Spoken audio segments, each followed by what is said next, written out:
ರಾಜಕಾರಣ ತುಮಕೂರಿನಿಂದ ಪ್ರಾರಂಭ ಆಗುತ್ತೆ ಅನ್ನೋದು ನಾನು ಹೇಳಿಕ್ ಬಯಸ್ತೇನೆ.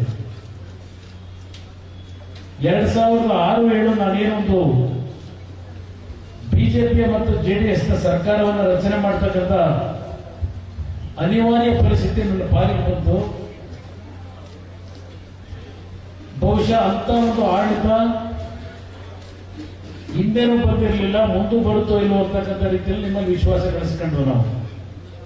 ಆದರೆ ಕೆಲವು ಕುತಂತ್ರಗಳಿಂದ ಆ ಸರ್ಕಾರ ನಾವು ಮುಂದುವರಿಸಲಿಕ್ಕಾಗಲಿಲ್ಲ. ನಾನು ಅವತ್ತು ಆ ಸರ್ಕಾರ ಮುಂದುವರಿಬೇಕು ಅಂತ ಆಸೆ ಪಟ್ಟಿದ್ದನು.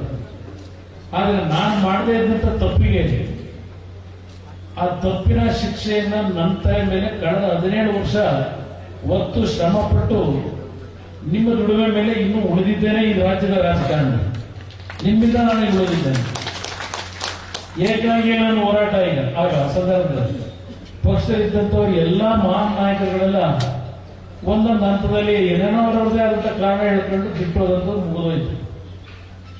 ಇವತ್ತು 2ನೇ ಅಧ್ಯಾಯ ಬಿಜೆಪಿಯ ಮತ್ತು ಜೆಡಿಎಸ್ ನ ಒಂದು ಮೈತ್ರಿಯಿಂದ ಕರ್ನಾಟಕ ರಾಜ್ಯದಲ್ಲಿ ಪ್ರಾರಂಭ ಆಗಿದೆ ಅಂತಕ್ಕಂಥದ್ದು ನಾನು ವೃತ್ತಿಯಲ್ಲಿ ಇಟ್ಕೊಂಡಿದ್ದೇನೆ. 2ನೇ ಅಧ್ಯಾಯ ನಮ್ಮ ರಾಜಕೀಯ ಜೀವನದಲ್ಲಿ.